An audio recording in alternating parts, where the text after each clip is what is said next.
جتنے لوگ اگر اس میں غلطی میں جا رہے ہیں ان کو بھی معلوم ہے کہ ان سے غلطی ہو رہی ہے، مسٹیک ہو رہی ہے، لیکن پھر بھی جان بوجھ کر وہ غلطی کر بیٹھتے ہیں کیونکہ اس میں ان کو تسکین مل رہی. جی بالکل. ایک چیز یہ دیکھا جا رہا کہ سوشل میڈیا پر جو کنٹینٹ ہے اس حوالے سے وہ سمجھ تو رہے ہیں کہ ہاں ہمیں کیا دیکھنا ہے، لیکن ایک مزہ بھی ایک چیز ہے. انہیں ایسا لگتا ہے کہ ہاں یہ چیز جو ہم دیکھ رہے ہیں ہمارے لیے فائدہ مند ہے، کیونکہ خاص طور پر اس دور میں ریلز کا بڑا ہی چلن عام ہے.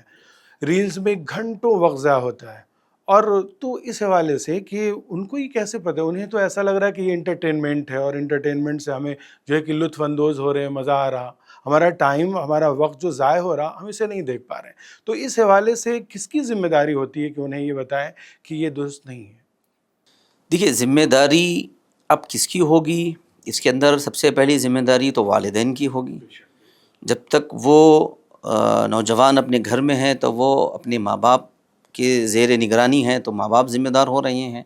اگر وہ کسی ادارے میں ہیں تو ادارہ اس کو اچھائی کی تعلیم دینے پر جو ہے وہ اس اعتبار سے ذمہ دار بنتا ہے. یہاں پر نوجوان نسل کو یہ سکھانے کی ضرورت ہے اور یہ بتانے کی ضرورت ہے، اور آج کے پروگرام کا حصہ بھی اسی سلسلے کی ایک کڑی ہے. ہم یہ پیغام دینا چاہتے ہیں کہ اگر ہم دنیا میں اگر ہیں تو ایک مقصد کے لیے ہم کو بھیجا گیا ہے. تو اس کے اندر بہت ساری چیزیں ہیں، ان میں ایک سوشل میڈیا بھی ہے. تو ہم کو یہ سمجھنا پڑے گا اور نوجوان نسل کو سمجھانا بھی پڑے گا، اور ان کو یہ سمجھنا چاہیے کہ قرآن مجید میں اللہ تبارک و تعالی نے فرمایا، ایز اے مسلم ہم اگر اس کو دیکھیں گے کہ الذی خلق الموت والحیات لیبلوکم ایکم احسن عملا، کہ اللہ تبارک و تعالی فرماتے ہیں سورۃ الملک 29 پارے میں کہ ہم نے موت اور زندگی کو اسی لیے بنایا ہے تاکہ ہم دیکھیں کہ تمہیں کون اچھے عمل بجا لاتا ہے. اگر یہ تصور ہم نوجوانوں میں پیدا کرنے میں کامیاب ہو گئے، اگر کسی آج کی جنریشن میں اگر یہ تصور اگر پیدا ہو جائے کہ ہم کو دنیا میں ایک مقصد کے لیے بھیجا گیا ہے اور وہ مقصد ان کے ذہن میں تازہ ہو جائے، تو پھر ان کو سوشل میڈیا پر وہ زیادہ وقت نہیں لگائیں گے. وہ جو ان پر جو ذمہ داریاں جو ہے، ان کی دنیاوی ذمہ داری بھی ہے اور دینی ذمہ داری بھی ہے.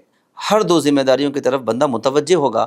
اس طریقے سے وہ ایک اپنی لائف کو صحیح طریقے سے دینی اعتبار سے بھی دنیاوی اعتبار سے بھی ایک بہتر لائف کا نمونہ دوسروں کے سامنے وہ پیش کر پائے گا. اچھا، ایک چیز خاص طور پر جو زیادہ اب دیکھنے میں مل رہی ہے، پہلے شاید اتنی نہ ہو، اب زیادہ، ڈپریشن، بے صبری، غصہ، اس کی وجوہات کیا ہیں؟ ڈپریشن، بے چینی، غصہ، تو اس کی وجوہات میں دور حاضر کے محققین سوشل میڈیا کو بھی شامل کرتے ہیں. دیگر وجوہات بھی ہیں، لیکن سوشل میڈیا کا حد سے زیادہ استعمال کرنا ایک وجہ تو یہ ہو گئی کہ اگر آپ توازن برقرار نہیں رکھیں گے تو ڈپریشن کی طرف ہی بندہ جا رہا ہے.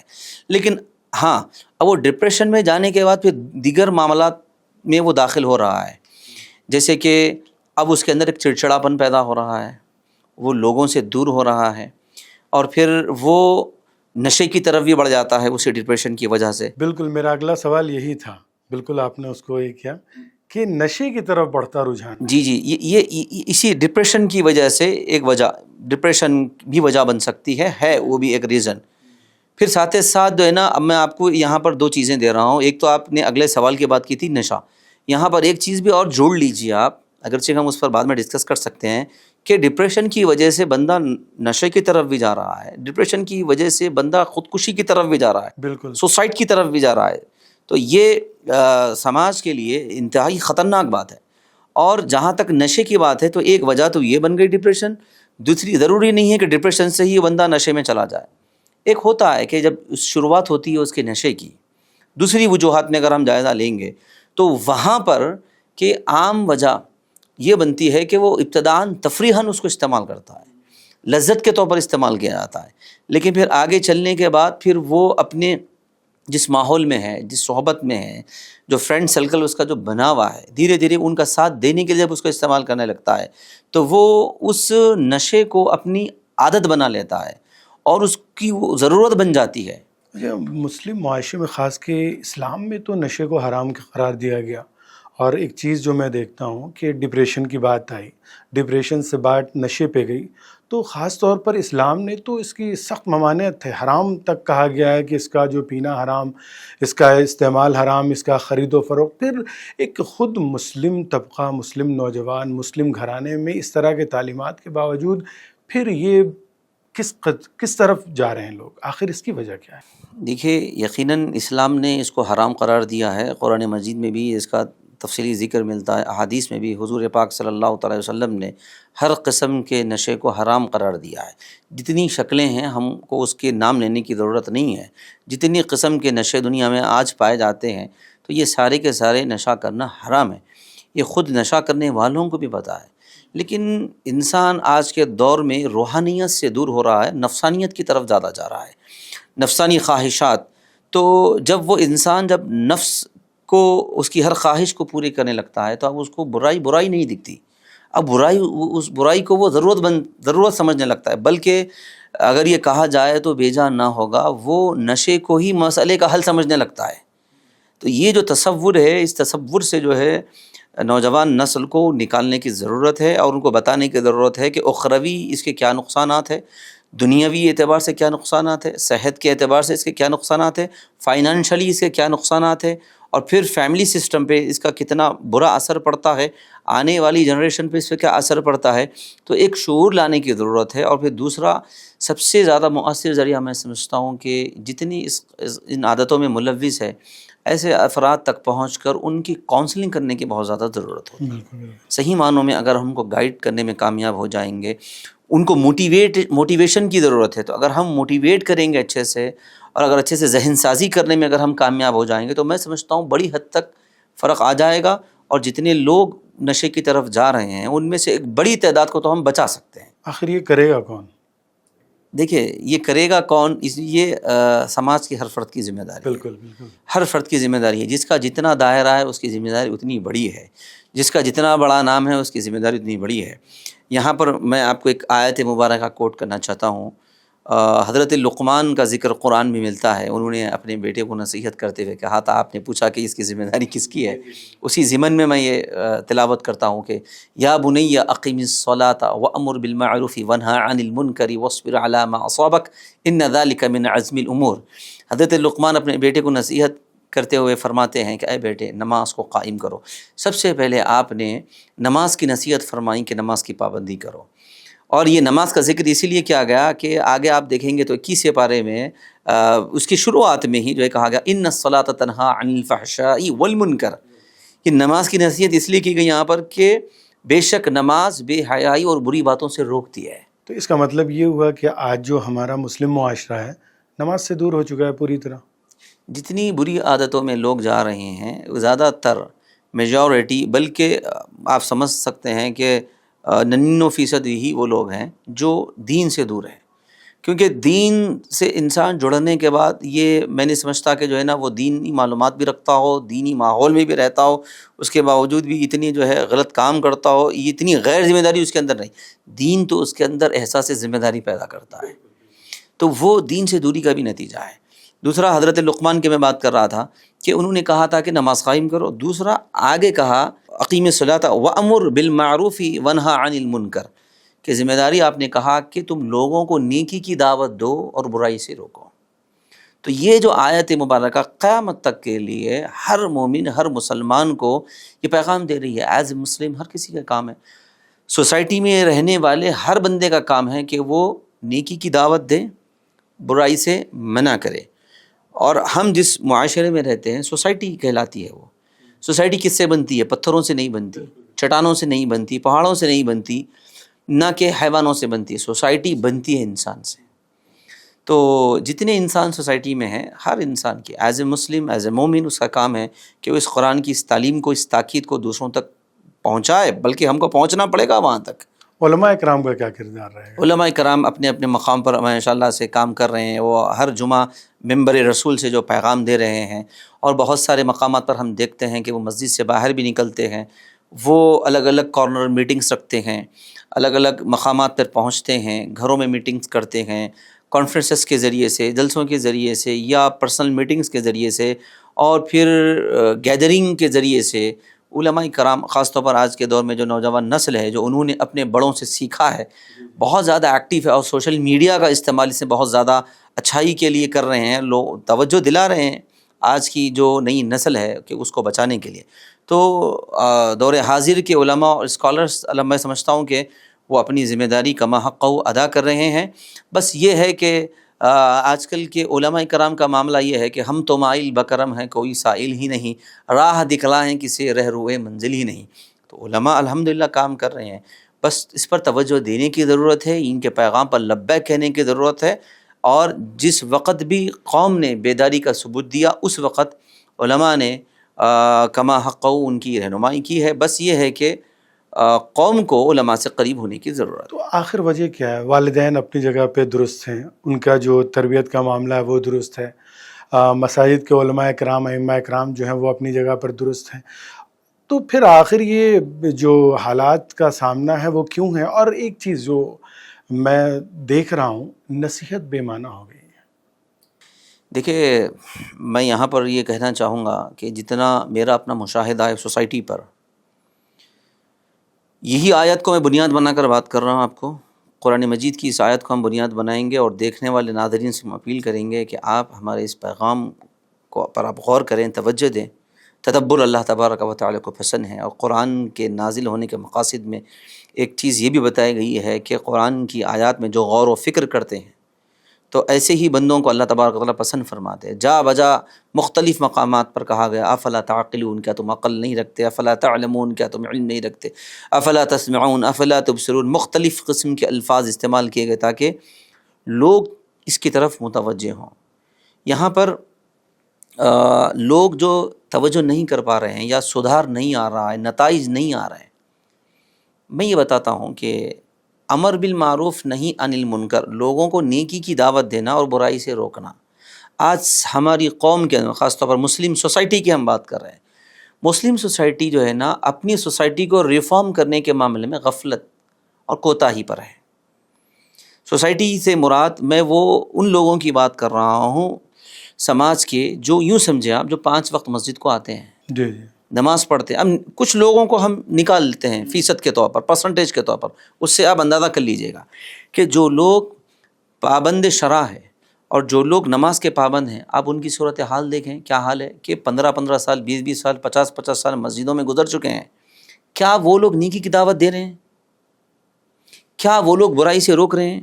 ان میں سے اگر 1 2 4 10 روک رہے ہیں تو ٹھیک ہے، ہم ان کو سلام پیش کرتے ہیں، لیکن میجارٹی ان لوگوں کی کہ جو سماج میں دیندار کہلاتے ہیں، سماج میں پرہیزگار کہلاتے ہیں، نیکوکار کہلاتے ہیں اور نمازی کہلاتے ہیں، تو نمازی، دیندار، پرہیزگار کہلانے والوں کی صورتحال یہ ہے کہ وہ نیکی کی دعوت کے معاملے میں ابھی بھی ہمت نہیں کر پا رہے ہیں۔ تو اگر مان لیجئے ایک عام نماز میں اگر 200 ممبرز 5 وقتہ نمازوں میں حاضر ہو رہے ہیں، وہی مسجد میں جمعے کے موقع پر 1000 آدمی وہاں پر پہنچ رہے ہیں، اگر یہ 200 ممبرز جو 5 وقت مسجد میں حاضر ہو رہے ہیں وہ یہ سمجھ رہے ہیں کہ ہم آگے نماز پڑھ لیے، اب ہماری دینی دنیاوی ذمہ داری پوری ہو گئی۔ مکمل، بالکل۔ کیونکہ قرآن کیا کہتا ہے؟ وَأَمُرْ بِالْمَعْرُوفِ وَانْهَ عَنِ الْمُنْكَرِ وَاصْبِرْ عَلَىٰ مَا أَصَابَكَ۔ قرآن نے دوسرے مقام پر کہا کہ تم کو خیر امت بنایا گیا، تو کس لیے بنایا گیا؟ خیر امت اخرجت للناس، تم کو امتوں میں چنا گیا، سلیکٹ کیا گیا، کس لیے؟ تأمرون بالمعروف وتنہون عن المنکر، تم کو اس لیے خیر امت قرار دیا گیا کہ تم لوگوں کو نیکی کی دعوت دیتے ہو، برائیوں سے روکتے ہو۔ تو میں یہ سمجھتا ہوں کہ جتنے مسجد سے جڑے ہوئے لوگ ہیں ان کی ذمہ داری سب سے زیادہ بڑی بنتی ہے معاشرے کے اندر۔ وہ جب نماز پڑھ رہے ہیں، وہ جب وہاں امام صاحب سے نصیحت سن رہے ہیں، پیغام سن رہے ہیں، اس پیغام کو لوگوں تک پہنچانا، معاشرے تک پہنچانا، وہ ہر اس نمازی کا کام ہے جو مسجد تک پہنچ رہا ہے۔ اگر یہ انقلاب ہماری سوسائٹی میں آ گیا تو میں سمجھتا ہوں کہ بہت تیزی کے ساتھ جو ہے نا یہ برائیاں ختم ہوگی اور ہمارا معاشرہ بہتری کی طرف جائے گا اور سوسائٹی ریفارم ہوگی۔ اسلام میں یہ شدت پسندی بھی کوئی چیز ہے کیا؟ مطلب میں کھلے لفظوں میں پوچھنا چاہ رہا ہوں، کیا شدت کا بھی معاملہ ہے اسلام کے اندر؟ کیا اسلام نے کہیں کچھ ایسی تعلیمات رکھی ہیں کہ کسی چیز میں شدت اختیار کرو ایک دم؟ دیکھیے، آپ جو شدت پسندی کا لفظ استعمال کر رہے ہیں، اگر جہاں تک میں سمجھ پا رہا ہوں، شدت پسندی سے مراد کہ بیجا سختی. بالکل ریڈیکلائزیشن جو ہے کہ اپنے اس پر ہی اٹل کہ ہم. تو دیکھیں ایسی اسلام تو آپ کو جو طریقہ ہم کو عطا فرمایا ہے، بہترین بات جو قرآن مجید سے ہم کو ملتی ہے وہ ادع الی سبیل ربک بالحکمت والموعظۃ الحسنہ. اس سے آپ سمجھ سکتے ہیں کہ جب اللہ تبارک و تعالیٰ کی طرف لوگوں کو دعوت دی جا رہی ہے، بھلائی کی طرف دعوت دی جا رہی ہے اور ان کو اچھائی کی طرف بلایا جا رہا ہے، تو اس میں بھی ہم کو طریقہ سکھایا گیا کہ آپ لوگوں کے سامنے ایک نصیحت والے انداز سے پیش ہوں، حکمت کے ساتھ، مصلحت کے ساتھ، موعظت کے ساتھ آپ لوگوں کے درمیان میں پہنچیں اور اخلاق کے ذریعے سے آپ ان کے سامنے جائیں. تو بیجا سختی کی تو کسی قسم کی گنجائش نہیں ہے. یہاں پر ہم کو اسلام نے خود سورۃ البقرہ میں پارے 2 میں کہا گیا کہ وَجَعَلْنَاكُمْ أُمَّةً وَسَطًا. مسلمانوں کو تو، ایمان والوں کو تو امت وسط قرار دیا گیا، بیلنسنگ والی امت. تو ہر عمل میں اسلام اعتدال کو پسند فرماتا ہے. یہ تعلیم کہاں کھو گئی ہماری جس کی آج ہمیں کافی ضرورت ہے. ہمارے اندر سے اعتدال، یہ بیلنسنگ بالکل ختم ہو چکا ہے. دیکھیے اس پر جو ہے نا ماشاءاللہ سے جو علماء ہیں، ائمہ ہیں، اسکالرس ہیں، یہ پیغام دے رہے ہیں اور اچھے خاصی تعداد ہے جو ایسا پیغام دینے والی ہے. یہ ہماری بدقسمتی ہے کہ لوگ جو ہے اچھائی کی طرف زیادہ مائل نہیں ہو پا رہے ہیں. اور حال یہ ہے کہ اقبال کی زبان میں کہوں تو ان کے شعر کا، اشعار کا مفہوم ہے کہ رگوں میں وہ لہو باقی نہیں ہے، وہ دل و آرزو باقی نہیں ہے، نماز روزہ قربانی وہ حج سب باقی ہے مگر تو باقی نہیں ہے. بالکل. تو یہ جو خودی کی طرف جو اقبال جو اشارہ کر رہے ہیں اسی کو تو بیدار کرنا ہے. اور یہ میزان کا یہ پوڈ کاسٹ بھی اسی سلسلے کی کڑی ہے. اس کے ذریعے سے بھی ہم اسی خودی کو بیدار کرنے کے لیے جا رہے ہیں. انشاءاللہ امید ہے کہ اس قسم کے پروگرامز اور اس اچھے ماحول کی گفتگو جب معاشرے میں پہنچے گی، لوگ دیکھیں گے تو یہ باتیں ان کے ضرور دلوں میں اتریں گی. اور جب دلوں میں اتر جائیں گی باتیں تو پھر وہ اقبال کا وہ شعر بھی یاد آ رہا ہے، خودی کو کر بلند اتنا کہ ہر تقدیر سے پہلے خدا بندے سے خود پوچھے بتا تیری رضا کیا ہے. اور ہم آج کی نوجوان نسل کو بھی اسی مقام پر دیکھنا چاہتے ہیں اور کوششیں بھی یہی ہے کہ ہم ان کے اندر یہ تمام خوبیاں اور یہ کمال جو اس کے اندر جوہر ہے، اللہ نے رکھا ہے، پیدا کیا ہے، اور ہم کو نا امید بھی نہیں ہونا ہے. انشاءاللہ قرآن نے کہا لا تقنطوا من رحمت اللہ، اور اسی شعر کی ترجمانی کہی یا اسی سے ملتے جلتے مفہوم کی جہاں تک بات ہے کہ جہاں آپ دیکھ رہے ہیں کہ برائیاں ہیں اور آپ امید کر سکتے ہیں کہ بس یہ جو زور برائیوں کی طرف چل پڑا ہے، بس اس کے رخ کو پھیرنے کی ضرورت ہے. یہی زور اگر اچھائیوں کی طرف اگر پھر جائے گا نا تو پھر نیکیاں اور پھر بھلائی بھی جو اسی رفتار بلکہ اس سے زیادہ رفتار سے آگے بڑھنے والی ہے. ایک چیز اور ہم دیکھتے ہیں، یہ جو میں نے ریڈیکلائزیشن کی بات کی، تو دن بدن جو ہمارا طبقہ ہے وہ بڑھتا جا رہا ہے اس کی طرف. مطلب ان کا جو مطلب ان کی ذہنیت کہی جائے شدت پسندی، مطلب ہر معاملے میں شدت پسندی. دین کا ہی اگر ہم معاملہ لیں تو سب سے بڑی چیز، ایک جو چیز ہمیں دیکھنے مل رہی ہے، ہر شخص اپنے آپ کو ہی سمجھ رہا ہے کہ میں ہی مکمل ہوں، میں ہی بہتر ہوں، باقی دوسرے غلط پر ہیں. اس کی تصحیح کس طرح ہوگی؟ اسے کیسے درست کیا جائے؟ یہ تو بالکل اسلام کی تعلیمات کے بالکل ایک مخالف تصور ہے. یہ اگر آج کے زمانے میں اگر کوئی مسلمان اگر یہ تصور اگر اپنے دماغ میں بٹھائے ہوئے ہے تو میں سمجھتا ہوں وہ غلطی پر ہے. تو یہاں پر ہم کو سمجھنا پڑے گا کہ اس کو آپ خود پسندی کہہ لیں، یہ خود پسندی ایک مہلک مرض ہے. تو اسلام تو آپ کو دوسروں کی قدر کی تعلیم دیتا ہے، دوسروں کی تعظیم کی تعلیم دیتا ہے. اور اسلام آپ دیکھیں گے نبی رحمت صلی اللہ علیہ وسلم کی تعلیمات کا اگر آپ جائزہ لیں، احادیث رسول کا جائزہ لیں، جا بجا مختلف مقامات پر ہم کو افادہ و استفادہ کی تعلیم دی گئی، فائدہ حاصل کرنا اور فائدہ پہنچانے کی بات کہی گئی. اور یہاں پر بھی آپ دیکھیں کہ حضور پاک علیہ الصلوۃ والسلام نے فرمایا الناس معادن. وہ جو خود پسندی کی جو بیماری ہے ان کو چاہیے کہ وہ اس حدیث رسول پر غور کریں کہ نبی نے فرمایا کہ لوگ خزانوں کی طرح ہیں. اگر کوئی سمجھتا ہے کہ میرے سے بہتر کوئی نہیں، میرے سے بیسٹ کوئی نہیں ہے، سامنے والی کوئی حیثیت نہیں ہے، اور کوئی کسی کو گری ہوئی نظر سے دیکھ رہا ہے، کم نظر سے دیکھ رہا ہے، تو یہ تو آپ رسول اللہ کی حدیث کے خلاف جا رہے ہو، یہ تو آپ اسلام کے خلاف جا رہے ہو، پیغمبر اعظم صلی اللہ علیہ وسلم کی تعلیمات کے خلاف جا رہے ہو. تو رسول اللہ صلی اللہ علیہ وسلم تو لوگوں کو خزانے کی طرح کہا ہے.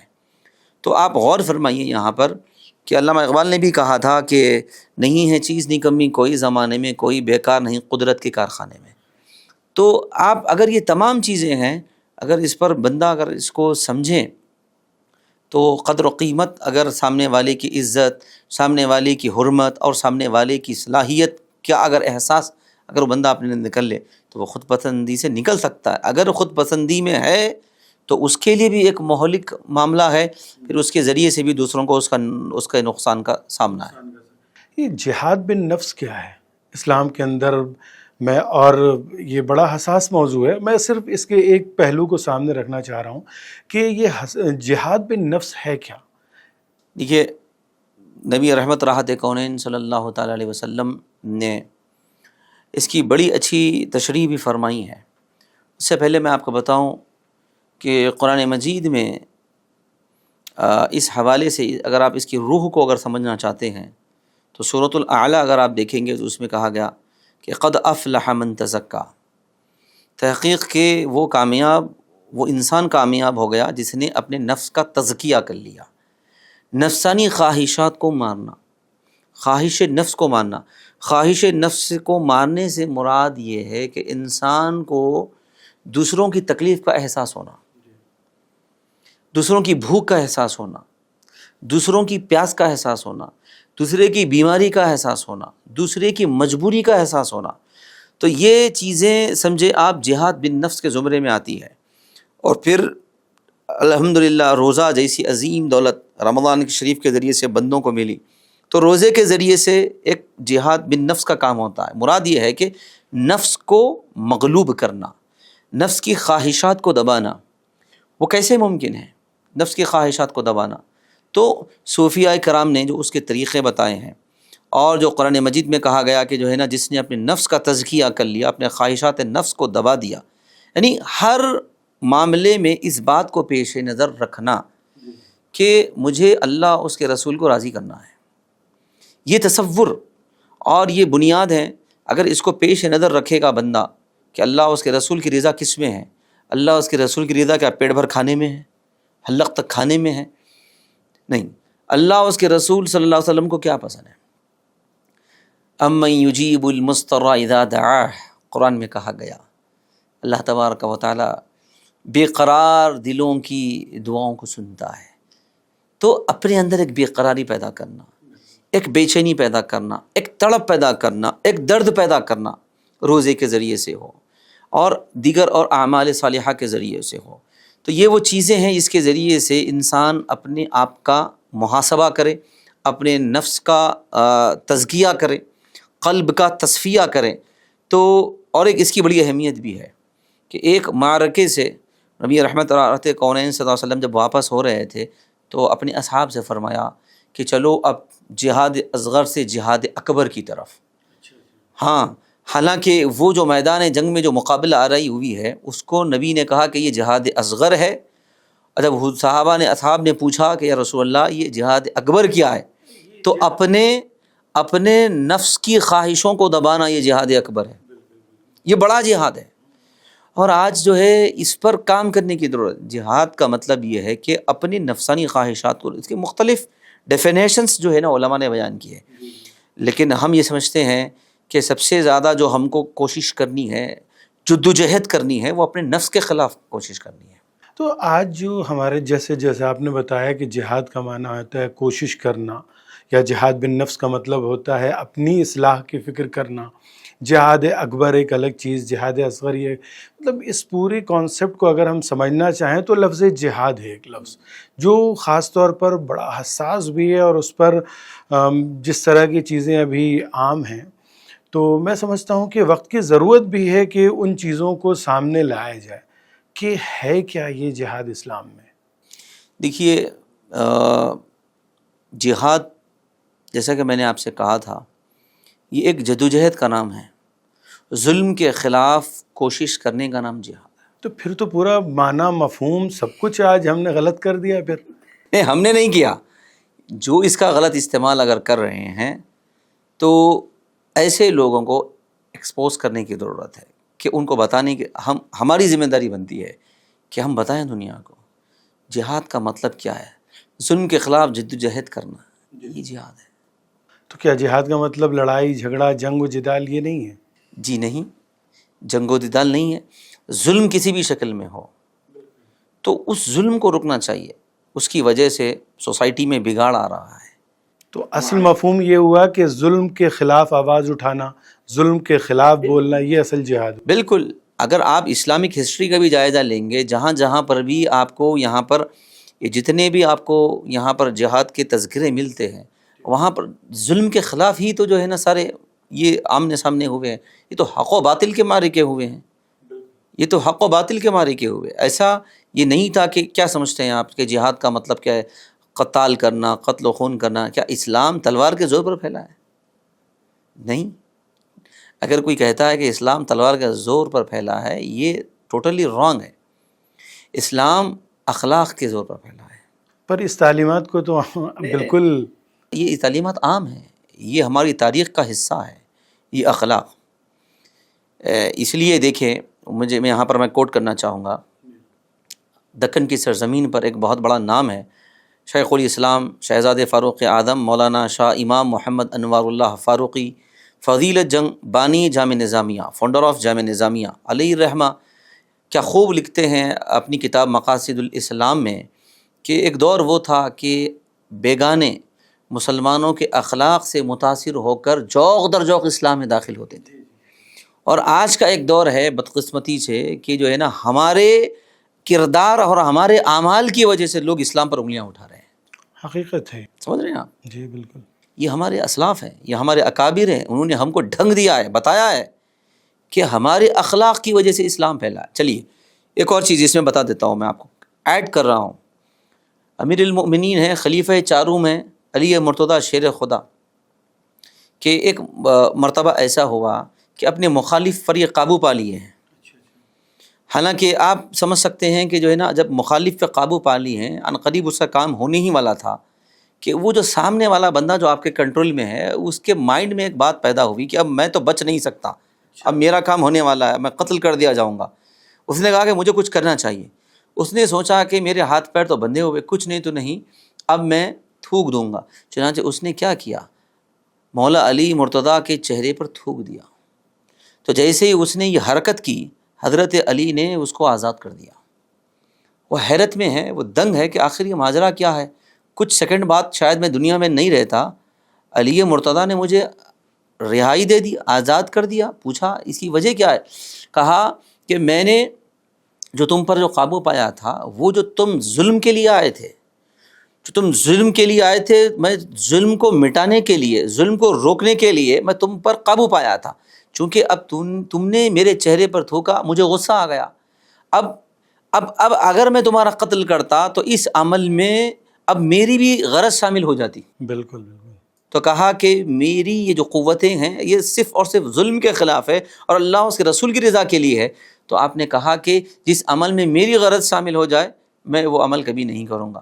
فوراً اس کو آپ نے رہا کر دیا. اب آپ دیکھیں، یہ آپ کے اخلاق تھے کہ آپ نے تھوکنے والے کو بھی معاف کیا اور اس کو رہا کر دیا، جان بخشی اس کی. تو نتیجہ یہ ہوا، یہ اخلاق سے وہ متاثر ہوا، اسی وقت وہ کلمہ پڑھ کر اسلام کو قبول فرمایا. تو یہاں آپ دیکھیں کہ ایک جو جانی دشمن تھا، جو خود جان لینے کے لیے آیا تھا، آپ کے اخلاق سے متاثر ہو کر وہ اپنی مرضی سے، اپنی خوشی سے جو ہے نا اسلام میں داخل ہوا. تو اسلام جو ہے تلوار کے زور پر نہیں پھیلا، اسلام تو اخلاق کے زور پر پھیلا ہے. تو یہ تو بالکل وہی بات ہوئی کہ گواہی ہم نے جو اسلاف سے میراث پائی تھی، سریا سے زمیں پہ آسمان نے ہم کو دیما. بالکل صحیح فرمائیں آپ.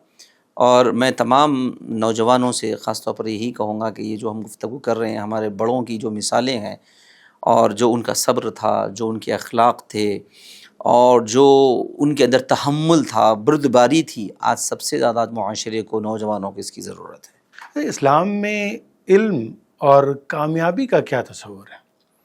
علم کیا چیز ہے اور کامیابی، یعنی علم کے ذریعے جو ہم راستہ اختیار کرتے ہیں، علم حاصل کرنا، یعنی اس کو ہم اس طور پہ لیں کہ دینی تعلیم ہم حاصل کر رہے ہیں. دینی تعلیم حاصل کرنے کے بعد اس دین کو ہم کس حد تک لوگوں تک پہنچا رہے ہیں، اور اس کے ذریعے سے ہم اسلامی تعلیمات کو کس حد تک پہنچا رہے ہیں.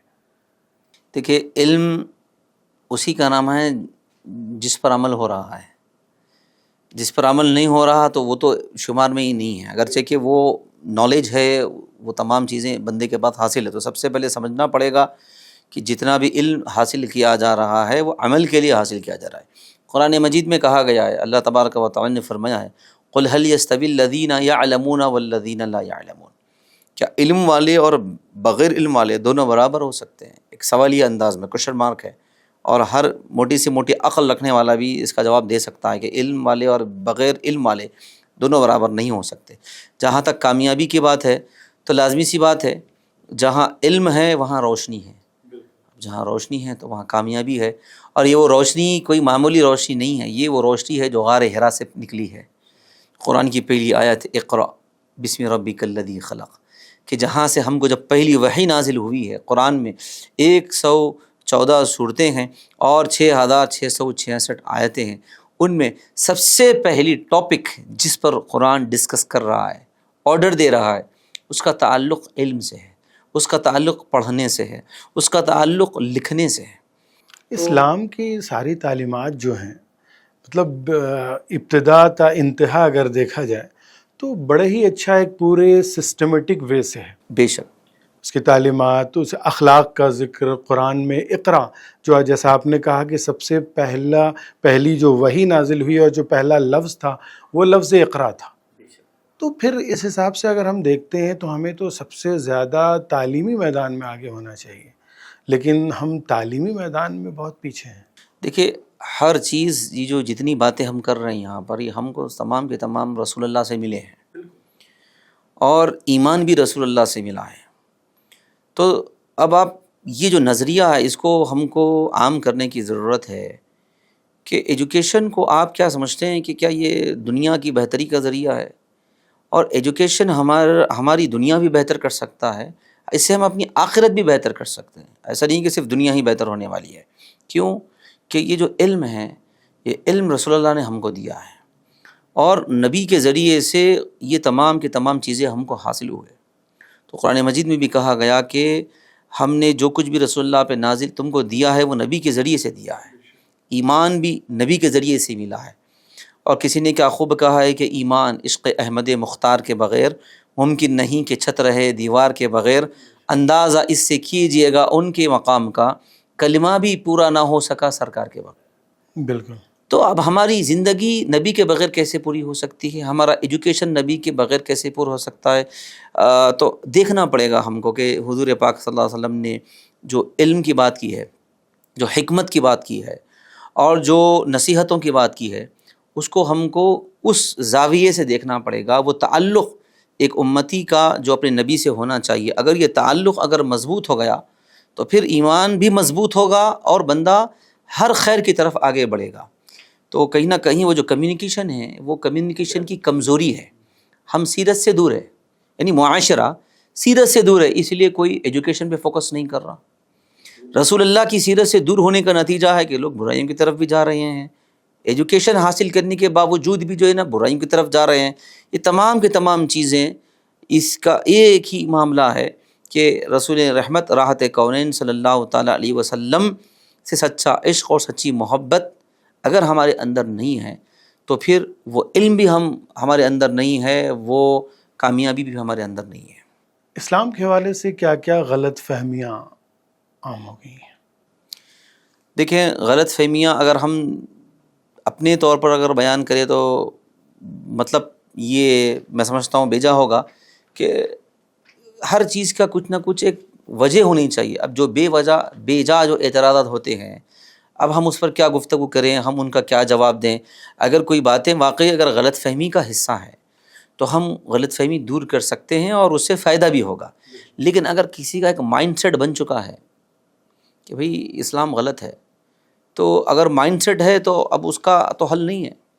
ہاں، اگر کچھ یوں سمجھیے کہ اگر کسی نے اس کو مس گائیڈ کیا ہے، یا اگر اس کے پاس انفارمیشن کی کمی ہے، نالج کی کمی ہے، اسلام سے متعلق اس کی ریسرچ نہیں ہے، تو اب ہمارا کام ہے کہ اسلام کی جو خوبصورتی ہے، اسلام کی جو تعلیمات ہے، اس کو اچھے انداز میں جو خوبصورتی ہے، غیر مسلموں کے ساتھ بھی اسلام کے جو احسان والے معاملات ہے، اب جیسے کہ قرآن مجید میں آیا کہ انسانیت کی تعلیم قرآن دیتا ہے، حدیث رسول میں الخلق عیال اللہ، ساری مخلوق اللہ کا کنبہ ہے، فیملی ہے۔ جب ہم ان چیزوں کو ہائی لائٹ کریں گے، ہم اس پر فوکس کریں گے، تو انشاءاللہ دھیرے دھیرے وہ جو غلط فہمیاں ہیں، جو اعتراضات ہیں، انشاءاللہ وہ بھی دور ہو جائیں گے اور لوگ اسلام کی حقانیت پر غور کرنے کے لیے مجبور ہوں گے۔ سب سے بڑی بات ایک چیز یہ آتی ہے کہ اسلام کی جو حقانیت ہے، اسلام کی جو تعلیمات ہے، قرآن کی جو تعلیمات ہے، رسول اللہ کی جو تعلیمات ہے، اور رسول اللہ نے صحابہ کی کو بنا کر دکھا دیا کہ رسول اللہ کی رہنمائی میں جو صحابہ اکرام تیار ہوئے وہ کیا تھے، کیسے تھے، ان کے اخلاق، ان کے عادات، ان کا اطوار، سب کچھ ڈیفرنٹ تھا۔ ایک سوال، اللہ کے رسول نے فرمایا کہ علماء نبیوں کے وارثین ہیں، العلماء ورثۃ الانبیاء۔ آخر یہ پھر وہ ذمہ داری سے بھاگ رہے ہیں یا لینا نہیں چاہ رہے ہیں، یا وہ رسول اللہ کی تعلیمات کو سے خود مطلب کہ اس پہ مکمل عمل پیرا نہیں ہو پا رہے ہیں؟ کیونکہ ذمہ داری ہے، یہ میں یا سماج یا سوسائٹی نہیں کہہ رہی، رسول اللہ کی تعلیمات اس بات پر واضح ہے کہ یہ ذمہ داری علماء پر ہے۔ ہم والدین کو ذمہ دار ٹھہراتے ہیں، قرار دیتے ہیں، بالکل درست ہے، لیکن یہ بھی تو ہے آج ہمارے علماء کہاں جا رہے ہیں؟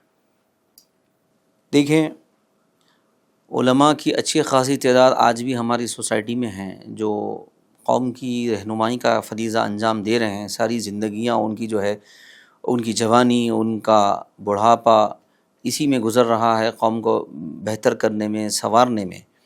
اور یہاں پر سمجھنا پڑے گا کہ جیسا کہ آپ نے کہا کہ العلماء ورثۃ الانبیاء، کہ علماء جو ہے انبیاء کے جانشین ہیں، نبی نے کہا، تو کیا قوم جو ہے علماء کو جانشین ماننے کے لیے تیار ہے؟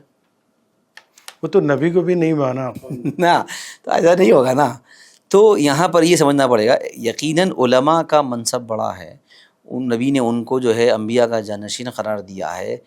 جب نبی نے علماء کو جانشین انبیاء کہا تو کیا آج قوم کے اندر یہ احترام کے جذبات ہے اپنے علماء کے لیے، اپنے اسکالرس کے لیے؟